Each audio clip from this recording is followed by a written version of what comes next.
What up, you fluffy bastards? My name is Liquid Blitz, and welcome to this short video all about the bayonet.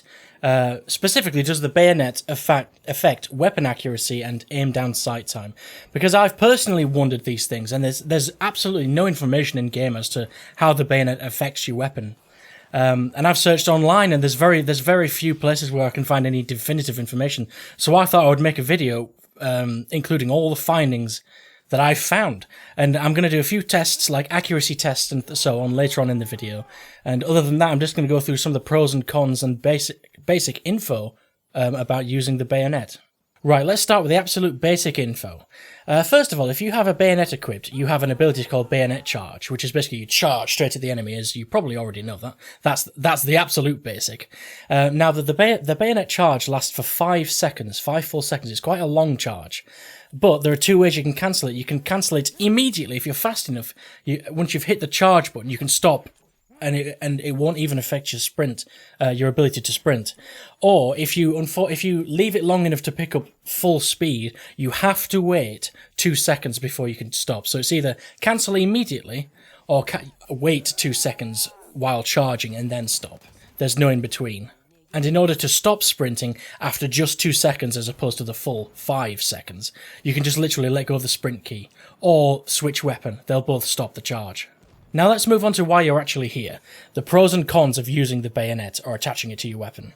Let's start with the pros. First of all, and this is a massive pro. Actually, it's one of the best parts about using a bayonet, is the Bayonet Charge instantly kills all 3 elite classes: the Sentry, the Flamer, and the Tank Killer. One single hit from the Bayonet Charge will kill that, which is that's possibly the best upside to using the bayonet. The second pro about using the bayonet is it acts or can act as a very fast sprint, which is it's very useful. For example, running to cover. Let's say a vehicle suddenly spots you and starts ripping you to shreds. Bayonet Charge behind cover. It's a very useful sprint. And thirdly, sort of tying into that, the Bayonet Charge also charges through doors very fast. It's like, if there's a closed door and you Bayonet Charge into it, you'll go through it almost with no delay, if you see what I mean. So, along with getting to cover fast, if you're using it as a sprint to get to cover, you can go through doors almost instantly. There's no delay. So that's actually a really good point. This, unfortunately, is where the pros sort of end. And you can probably see where I'm going to go there. I personally don't like using the bayonet. And I'll go into the long list of cons now. Firstly, and I'm going to include a couple of tests now. The first point is, equipping the bayonet reduces the weapon's accuracy. And it does this by making recoil worse. Now, I'm going to show you a couple of tests in a second, but I want to point out this con and the next con that I'll list in a second, they're both official. They've been stated in a Battlefield 1 official blog that it makes accuracy worse, or rather it makes recoil worse, and it increases the aim down sight time after sprinting, specifically after sprinting. Now, I'm going to show you a couple of tests. In the first test is the weapon accuracy. I'm going to test a couple of weapons. I think I'm testing the Automatico and the Mondragon Storm. I can't remember exactly. But according to the official blog, it should make recoil worse and therefore accuracy, right? If I'm firing in full auto or as fast as a semi-auto weapon can fire, it should make it worse. But as you're about to see in the test, it actually doesn't. It almost makes no difference. I'm going to cut to the test now.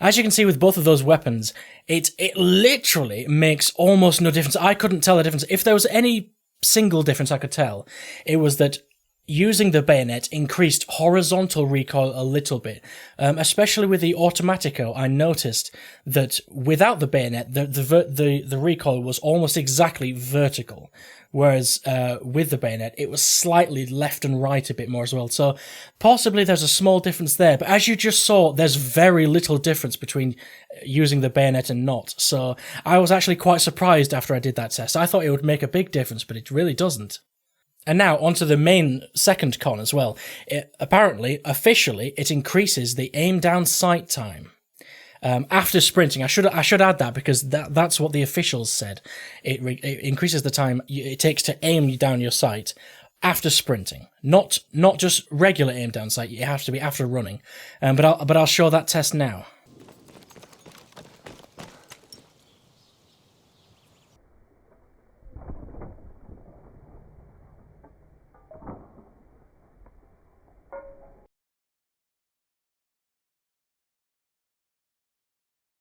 I had to slow it down right to 5% of the normal speed to show any difference. And again, I was really shocked at that because I thought that would be the biggest difference, the aim down sight time. And it is, you can see it's slightly faster, but it's very, very slightly faster. It's almost negligible. I'm quite shocked at these tests. I thought equipping the bayonet would really affect, like, the handling of the weapon, but it doesn't. The reload speed is the same. I should point that out. That's an extra little bonus. The reload speed isn't affected. The handling speeds aren't affected. Except the aim down sight time is slightly slower with the bayonet. But yeah, I actually can't believe these tests. Anyway, now we've looked at a couple of examples of aim down sight time and weapon accuracy and recoil and so on. I still can't believe the results of those tests. So far, it's looking like you may as well use the bayonet because it barely affects what it's supposed to affect, accuracy and aim down sight time. But anyway, let's move on to a few more cons. Next on the list is turning speed. Now, when you start your bayonet charge, the turning speed is seriously limited, and it makes it very, very awkward if you're like in buildings or you're in enclosed spaces. And basically, you often, and you're probably seeing this on the screen right now as I'm talking, because in this video I'll include loads of sort of footage and so on. But several times when I was practicing with the bayonet charge, I would literally run right past enemies, or sometimes I would charge sort of visually into enemies, and it would just miss and run straight past. Very weird. And also, something else that I figured out, and I hadn't heard this anyway, I had to do this myself to figure it out.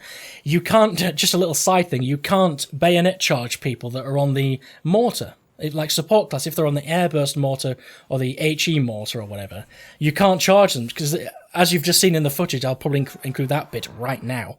I just charge at someone and it just misses. It goes right through them like they're a ghost. So that's, I don't know if they did that on purpose or if that's just an oversight, but they need to do something about that because that's just buggy as hell.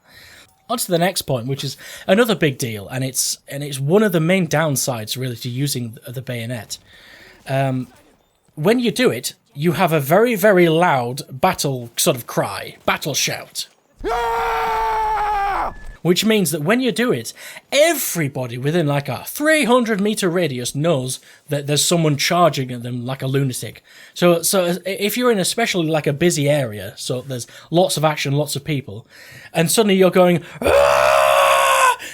all the enemies suddenly turn to you and start raping you, okay? Because it's stupid. The battle cry is so loud, it just gives you away completely, which is such a weakness that it can't be overstated.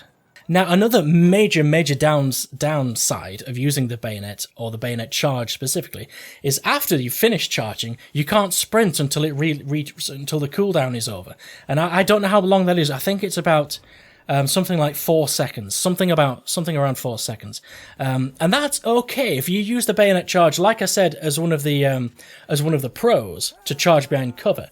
If you're using it to charge behind cover and you've got to cover, then it's okay. You don't need to necessarily sprint, but it is annoying if you're not using it for that fact. If you're actually using it to kill with, and you either miss or whatever, if you miss, you're fucked because you can't sprint. So you charge, miss. There's an enemy right next to you that you've just missed, and you're sort of like walking away because you can't bloody sprint. That's a major weakness. And on to the final piece of information.